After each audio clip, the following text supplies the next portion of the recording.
చంద్రబాబు నాయుడు గారు పారిపోయారని మీరు అంటున్నారు అధ్యక్ష.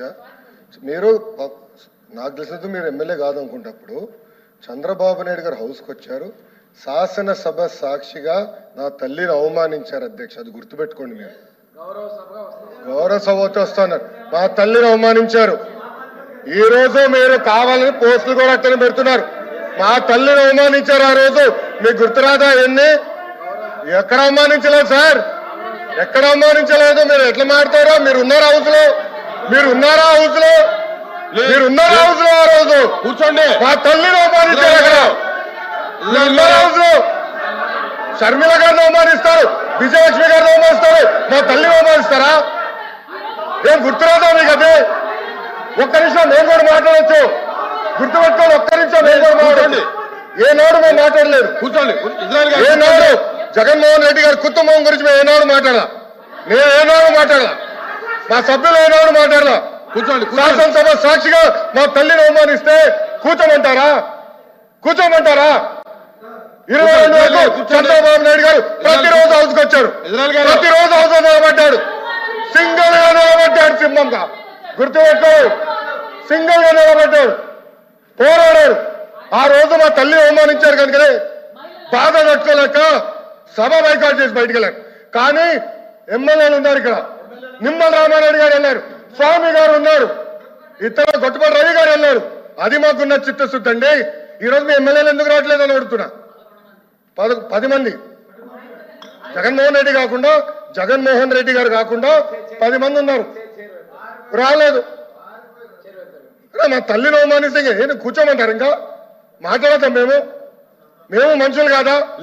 సొంత తల్లి అవమానించారు సార్ ఆ రోజు. మాడుకున్న కూర్చోమంటారు. అయితే తెలియకుండా ఏదంటే అది మాడితే ఎట్లా అధ్యక్ష? ఎందుకు ఆ రోజు బైకాట్ చేస్తారో మాకు తెలుసు.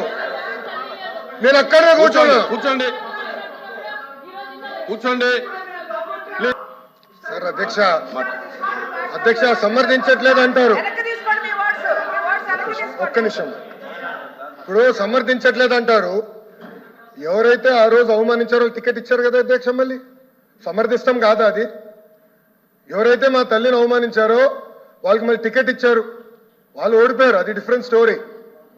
బట్ టికెట్ ఇచ్చినప్పుడు సమర్థిస్తాం కాదా అధ్యక్ష? అది ఎట్లా మారుతారు అధ్యక్ష? ఎల్ఓపి గారు దయచేసి ఆలోచించమని కోరుతున్నా. ఆ రోజు సమర్థించారు, టికెట్ ఇచ్చారు, ఓడిపోయారు ఆ వ్యక్తి. దానికని ఏమంటారు అధ్యక్ష? సో దయచేసి ఆనాడు చంద్రబాబు నాయుడు గారు 2.5 సంవత్సరాలు నాకు గుర్తున్నంత వరకు అధ్యక్ష 2.5 years హౌస్కి వెళ్ళారు.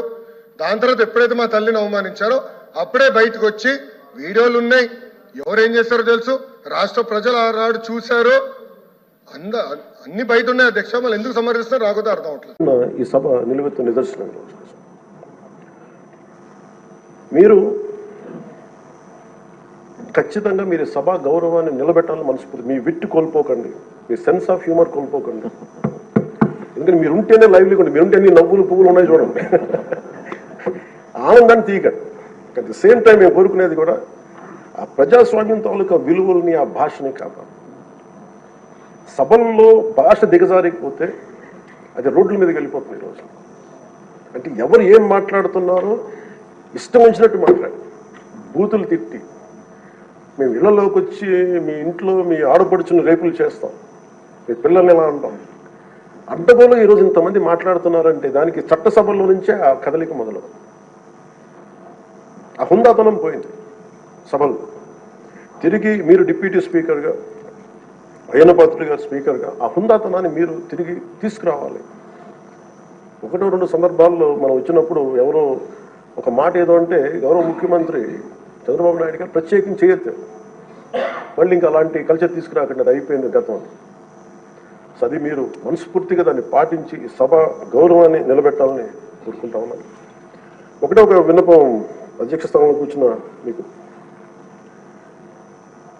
మీ టెన్యూర్లో అయ్యన్న పాత్రుడు గారు మీ టెన్యూర్లో కరెక్షన్ మొదలవ్వాలంటే భావ ప్రకటన, భావ స్వేచ్ఛ మీద ఇష్టానికి మాట్లాడేస్తూ ఉన్నారు అందరూ.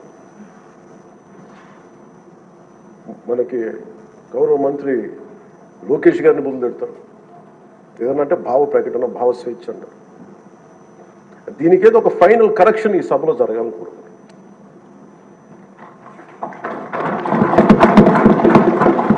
అంటే ప్రజలు నోరెత్తి ప్రకటన జరగాలి. డిసెంట్ ప్రజాస్వామ్యంలో dissent in democracy is very essential. కానీ అది ఎట్లా ఉండాలి అనేది దాని తాలూకు విధి విధానాలు మనం ఇక్కడి నుంచే మొదలు పెట్టాలి. అది మీ ఆధ్వర్యంలో మొదలవని నేను కోరుకుంటున్నాను.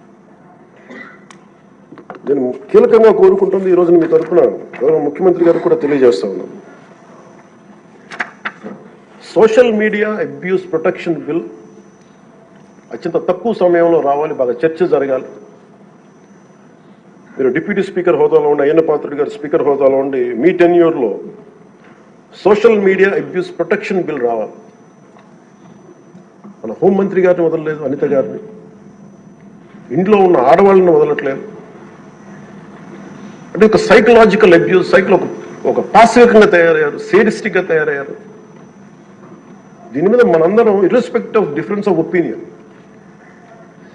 విభిన్నమైన పొలిటికల్ పార్టీలు అయినొచ్చేమో కానీ ప్రజాస్వామ్యాన్ని కాపాడటం కోసం Andhra Pradesh should lead by example introducing social media abuse protection bills. ఎందుకు చెప్తున్నానంటే మీలాంటి వ్యక్తిని, మీరు మెంబర్ ఆఫ్ పార్లమెంట్ అయ్యింది,